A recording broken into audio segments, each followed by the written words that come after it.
mwende mlete nguvu tukomboe nchi yetu, sio hivyo? Kosi ya kufuata bima hii, tukue Kisangani, tukue Kalemie, tukue Kindu.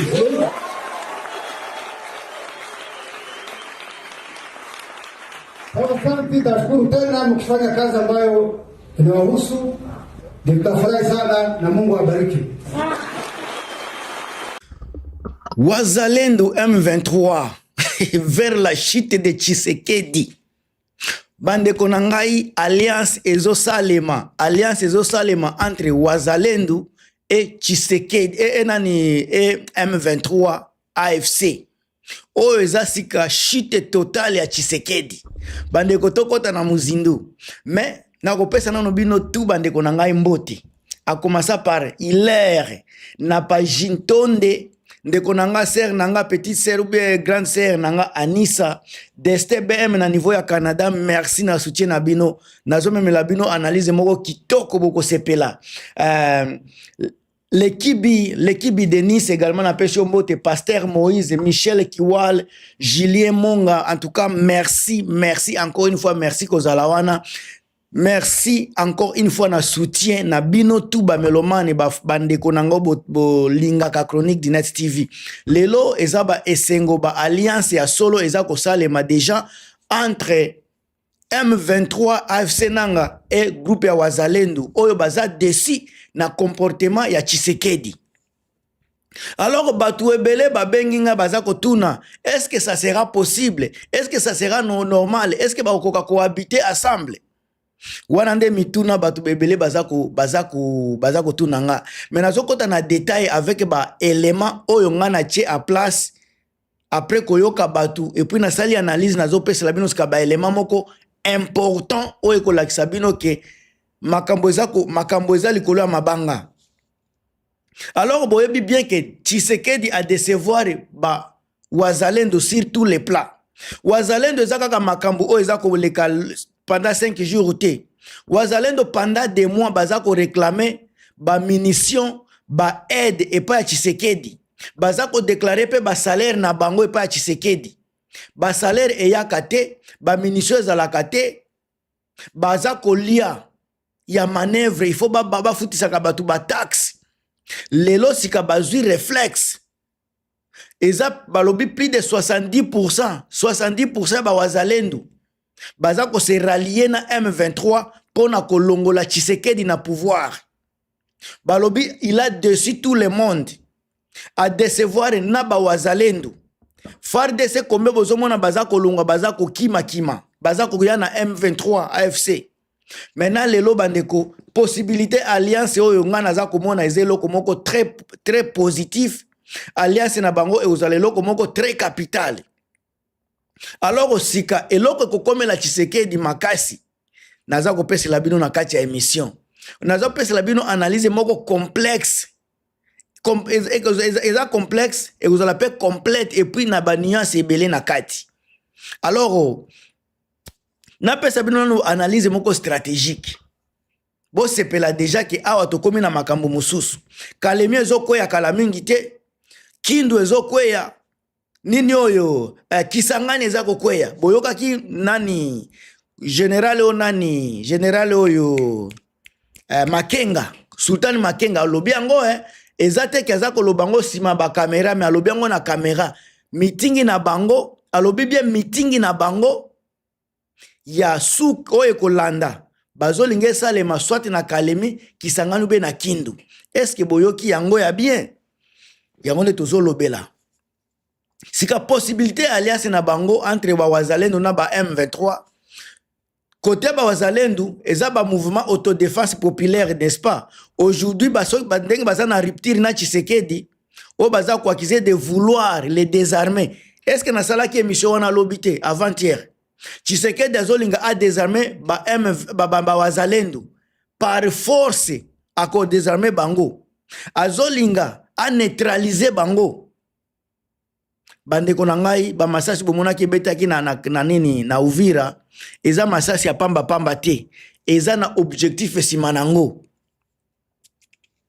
M23 eza rébellion o eza organisé, eza discipliné et déjà soutenu par des appuis extérieurs, notamment Rwanda, Uganda, Tanzanie, Éthiopie. Wana sikanga mtu na bakisi nga na bakisi wana. Alors convergence na bango pourrait produire un intérêt mutuel. Convergence, union, alliance wana entre Wazalendo na ba M23 AFC et ko créer nini intérêt moko mutuel parce que eza deux catégories yaba rebelle, deux catégories. Na bango yo le baza sous ba rebelle te na benga bango ba résistant. Deux catégories. M23 AFC baza nini rallier ba base populaire locale pour légitimer présence na bango. Mais Wazalendo bako bénéficier na force militaire organisée avec des armes modernes et une stratégie approuvée. Bozomona convergence wana, convergence. Ba M23 bako rallier ba base populaire oyo ba Wazalendo baza nango ba base populaire pour légitimer présence na bango. Donc mutu na mutu akomema eloko na kati alliance. M23 akomema ba armement ba équipement militaire ya kilo. Wazalendo akomema population parce que Wazalendo azana population akomema population. M23 azana ba armement ya makasi yepe akomema arme botala sika intérêt mutuel wana ndenge ezako sakana ezako beta babule na minute oyo Tshisekedi akokende na soki Uzbekistan kuna Kazakhstan etali tsu batu oyo te bao bazana ba détermination na bango sika soki Tshisekedi oza mobali yaka ko désarmer ba M20 ba FARDC ba nani ba Wazalendo soki oza mobali yaka ko neutraliser bango parce que makambo échanger makambo ebaluki film échangé to comme na deuxième épisode. Alors assemble na bango bakoki ko contrôler pays bakoki ko récupérer pays na mbangu na malembe ba région stratégique oyo exact donc ba région stratégique au mona par exemple Kivu mobimbe kozala récupérer Nord Kivu na Sud Kivu province orientale kozala ni et kozala récupérer facilement et puis comme Kalemi ba Katanga baza kozela déjà bango wana kozala kutu problème était donc est mobimba na moins de 3 semaines koki kokangama soki basali alliance et puis ba bandi bitumba dans moins de 1 mois boko sentir province orientale na Grand Katanga nyoso et koti na maboko esika ya nani ya ba révolutionnaire wana ndesika ndenge nga naza kotalela.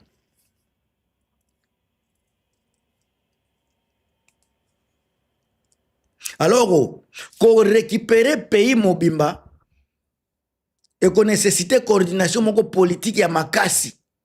Oh, il faut d'abord M23, na ba Wazalendo, ba se rallier na ba grand, ba poisson ya minene.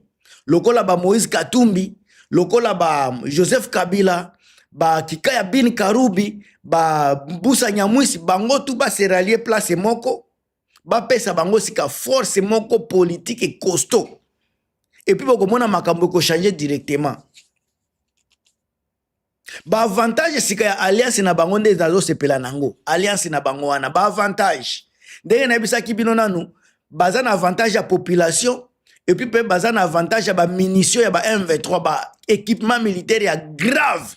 M23 baza nango sika ba sangisi banani Wazalendo ba na population po baza populaire et puis M23 ba na ba munitions tala symbiose wana sika ba avantage na bango sur le plan militaire ndenge na oti kolobaso déjà bo comprendre l'idée nanga et que la combinaison entre discipline ya M23 mobilisation massive sika ya peuple par les Wazalendo bozo discipline donc Wazalendo tolobaka baza en désordre ba koti sika na discipline ya M23 organisation formation ya M23 ba koti na discipline wana sika oya kotumba pe a koti ba pesie grade moko boy a discipliner batune ba bandi ko sala marche et puis bango sika ba kaka na mobilisation ya peuple sika si le plan politique yango pe ko jouer makasi yango pe ko jouer makasi le plan politique parce que na minute oyo batu oyo Tshisekedi azali ko tshela motema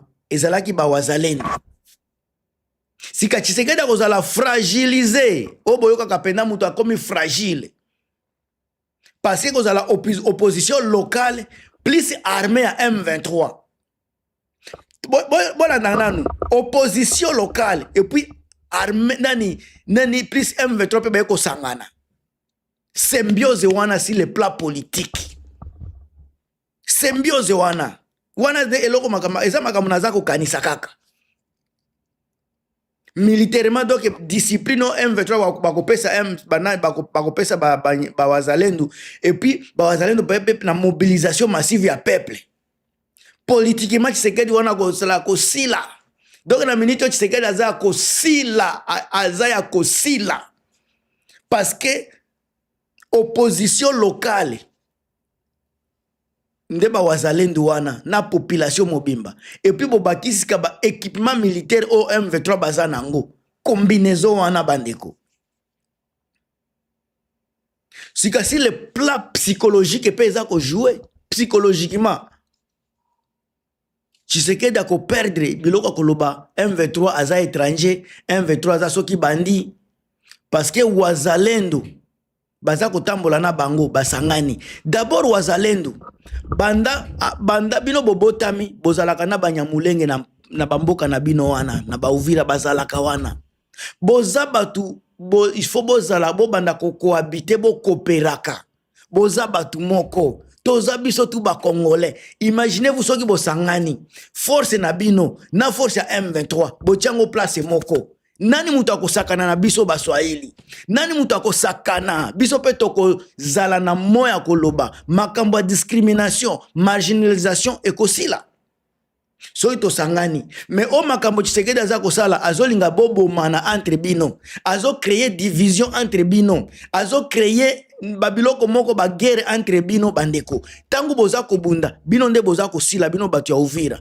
bino nde boza kokufa bolamuka bosangana sika Nyamulenge na baba M23 bosangani na banani oyo na ba Fulero ba Bembe bino ba force ya wazalendo bosangani bolongola ki mutu ya boy bosangana bozala mutu moko bokomona changement wana nde ba réalité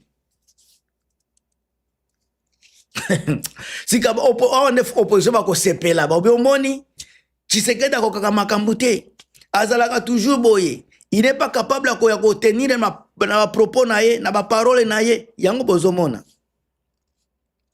meme wazalendo azokima ye lobi Burundi akimi Tshisekedi lelo wazalendo akimi ye e bongo soki lelo pe Burundi alobi akomi allié pona kobanga par exemple ba force M23 na Rwanda akomi pe allié ba M23 boko sala nini nde ko bebela bino makasi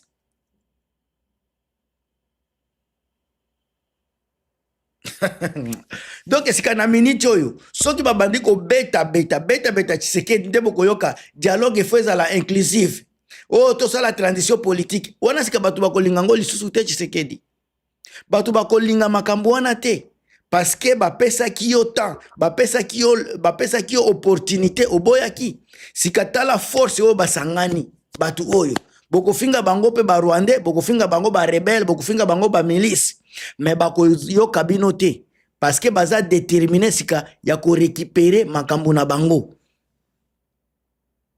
makambo sali okosi batu sika wazalendo ayeko comprendre lelo apesi M23 réseau pourquoi M23 za kobunda sika lelo papa Tshisekedi bongisa nzela bongama parce que bango baza koya ngamto na bino Gilmas bocha ba commentaire na bino awa alliance ya wazalendo M23 AFC eza chute totale ya Tshisekedi blague te bo partager bo commenter on est ensemble